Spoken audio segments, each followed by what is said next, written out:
Friends, जैसा कि आप सभी को पता है 8 मई 2022 से बीपीएससी अपना 67वां एग्ज़ाम क्लियर करवा रहा है। तो दोस्तों इसलिए हम आपके लिए बीपीएससी के सेट्स लाए हैं। पिछले वीडियो में हम आपको पहले सेट का क्वेश्चन करवा चुके हैं फ्रेंड्स। इसमें हम आपको सेट बी करवाएंगे। तो दोस्तों इसमें 25 प्रश्नों के आंसर करवाएंगे।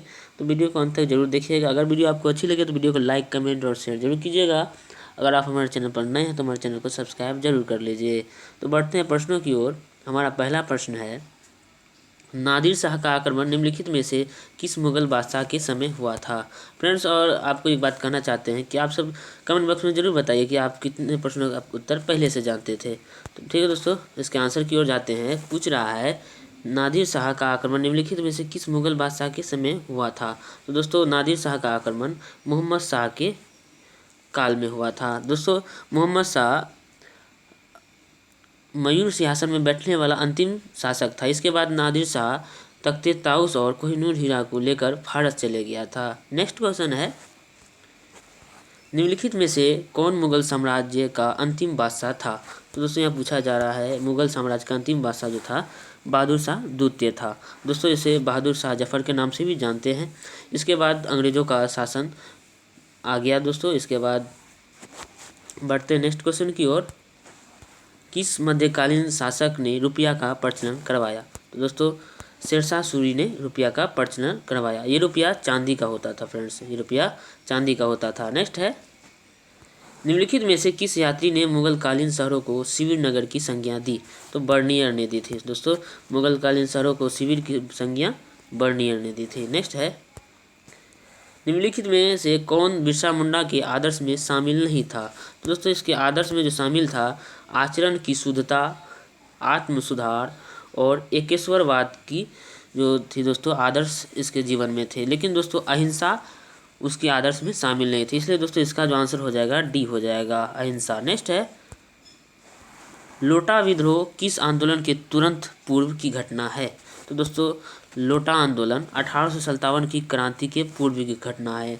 ये लोटा विद्रोह इसलिए हुआ था दोस्तों क्योंकि जो मुजफ्फरपुर के कैदियों को पीतल के लोटे के बजाय मिट्टी के लोटे दिए गए थे दोस्तों, इसलिए उस कैदियों ने इसका विद्रोह किया था, जो लोटा विद्रोह के नाम से जाना जाता है। नेक्स्ट है,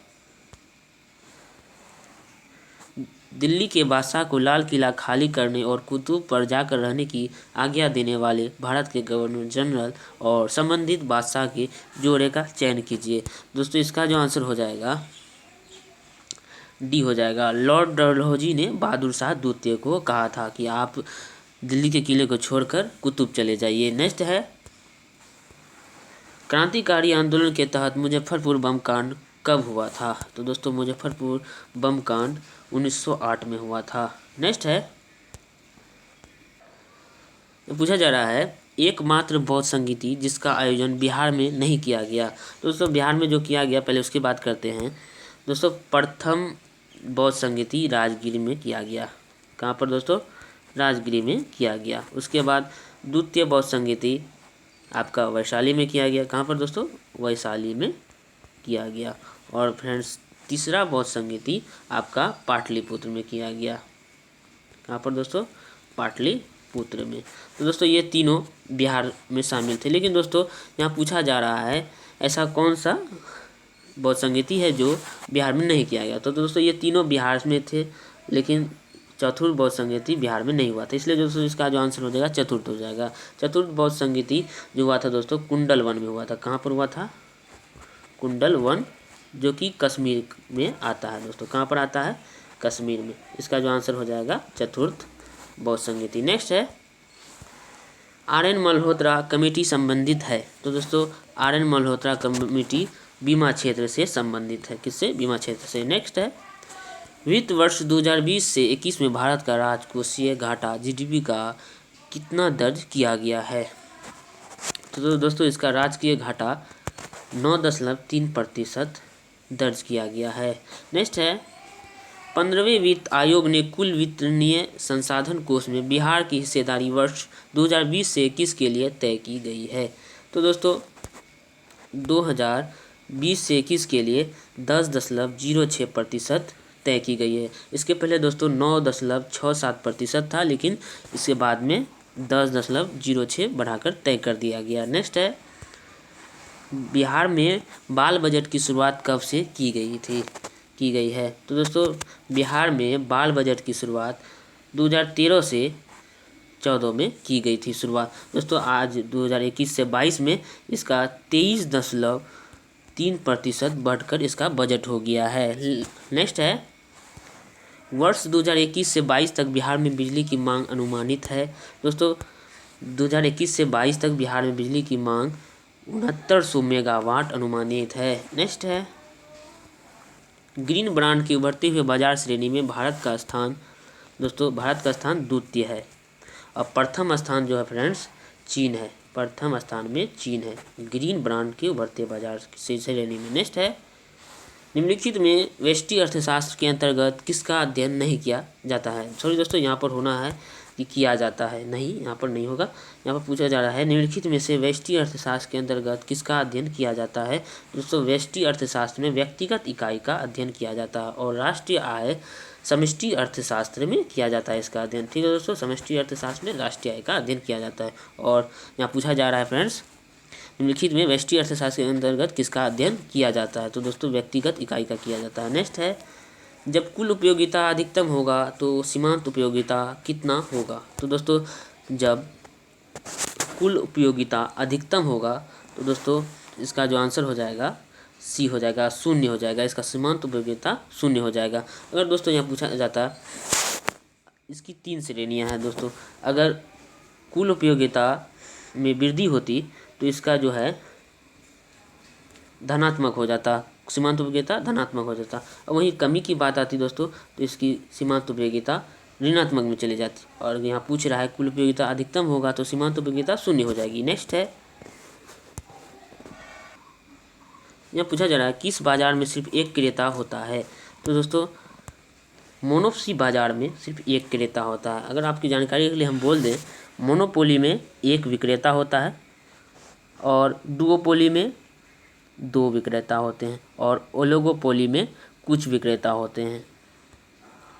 लेकिन दोस्तों मोनोपोली में एक क्रेता होता है। तो दोस्तों यहाँ पूछा जा रहा है किस बाजार में सिर्फ एक क्रेता होता है, तो इसका जो आंसर हो जाएगा मोनोपोली हो जाएगा, मोनोपोली बाजार। नेक्स्ट है, कौन सा रिट किसी अवैध व्यक्ति से सरकारी पद को बचाने के लिए जारी किया जाता है? तो दोस्तों अधिकार परीक्षा, जो कि सर्वोच्च न्यायालय के द्वारा अनुच्छेद 32 के द्वारा जारी किया गया है। नेक्स्ट है, यदि राज्यसभा यह प्रस्ताव पारित कर दे कि राष्ट्रीय हित में यह आवश्यक है कि संसद को राज्य सूची के मामले में कानून बनाना चाहिए, तब संसद इस विषय पर कानून बनाने के लिए सक्षम होगी। यह प्रस्ताव अधिकतम प्रभावी रहेगा। तो दोस्तों ये प्रस्ताव अधिकतम 1 वर्ष तक के लिए प्रभावी हो सकता है। बाद में इसे बढ़ाया जा सकता है फ्रेंड्स, लेकिन एक बार में इसे 1 वर्ष तक के लिए ही बढ़ाया जा सकता है। नेक्स्ट है, समवर्ती सूची के अंतर्गत निम्नलिखित में से कौन सा विषय शामिल है? तो दोस्तों यहाँ पूछा जा रहा है कौन सा विषय समवर्ती सूची में शामिल है। तो दोस्तों यहाँ पर जो हो जाएगा शिक्षा, वन और परिवार नियोजन समवर्ती सूची के अंतर्गत आते हैं। तो दोस्तों इस और जो जन स्वास्थ्य है ये राज्य सूची में आते हैं। किस सूची में दोस्तों? राज्य सूची में आते हैं। इसलिए जो दोस्तों यहाँ पूछा जा रहा है समवर्ती सूची के अंतर्गत कौन कौन से आते हैं, तो दोस्तों इसका जो आंसर हो जाएगा डी हो जाएगा। 1 और 2 3 शिक्षा, वन और परिवार नियोजन समवर्ती सूची के अंतर्गत आते हैं। नेक्स्ट है, नियंत्रक एवं महालेखा परीक्षक अपनी लेखा परीक्षण रिपोर्ट निम्न में से किसे सौंपता है? दोस्तों यहाँ पूछा जा रहा है नियंत्रण एवं महालेखा परीक्षक अपनी लेखा परीक्षण रिपोर्ट राष्ट्रपति को सौंपता है। नेक्स्ट है, निम्न में से कौन सा युग्म सुमेलित नहीं है? तो दोस्तों चलते हैं इसका सुमेलन को देखते हैं। संचित निधि अनुच्छेद 266 के तहत है, लोक लेखा निधि अनुच्छेद 2, आकस्मिक निधि अनुच्छेद 267 और वार्षिक वित्तीय विवरण अनुच्छेद 112 के तहत है। दोस्तों ये चारों सुमेलित सही सुमेलित हैं। तो दोस्तों इसलिए इसका जो आंसर हो जाएगा ई हो जाएगा। क्या हो जाएगा दोस्तों? इसका आंसर ई हो जाएगा। इनमें उपयुक्त में से एक से अधिक इसका जो आंसर हो जाएगा राइट। नेक्स्ट है, राज्यपाल के संबंध में निम्न में से क्या सही है? तो दोस्तों यहाँ पूछा जा रहा है राज्यपाल के संबंध में निम्न में से क्या। तो दोस्तों पढ़ते हैं इसके बारे में। वह विधानमंडल का अंग होता है। दोस्तों ये सही है। राष्ट्रपति के पश्चात प्रयत्न पद धारण करता है। तो दोस्तों ये भी सही है। वह मृत्युदंड को क्षमा नहीं कर सकता है। तो दोस्तों ये भी सही है। तो दोस्तों ये तीनों कथन सही है। तो दोस्तों इसके लिए इसका जो आंसर हो जाएगा डी हो जाएगा। 1, 2 और 3 तीनों इसके संबंध में सही है। नेक्स्ट है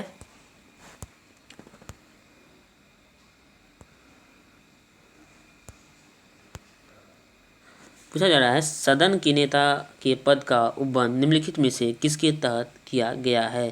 तो दोस्तों इसका जो आंसर हो जाएगा प्रक्रिया तथा कार्य संचालन विषयक नियम के तहत किया गया है। तो दोस्तों इसका जो आंसर हो जाएगा बी हो जाएगा। दोस्तों ये हमारा आखिरी प्रश्न भी था। नेक्स्ट है दोस्तों ये आपके लिए हमने लेकर आए हैं लोकसभा के अध्यक्ष को शक्ति प्राप्त होती है। तो दोस्तों इसको आपको कमेंट बॉक्स में बताना है कि लोकसभा के अध्यक्ष को किस किन स्रोत से शक्तियाँ प्राप्त होती है। तो दोस्तों इसको आपको कमेंट बॉक्स में बताना है। उम्मीद करते हैं कि हमारी वीडियो आपको अच्छी लगी होगी। तो वीडियो को लाइक, कमेंट और शेयर जरूर कीजिएगा। अगर आप हमारे चैनल पर नए हैं तो हमारे चैनल को सब्सक्राइब जरूर कीजिएगा। तब तक के लिए धन्यवाद। आप मिलते हैं अगले वीडियो में।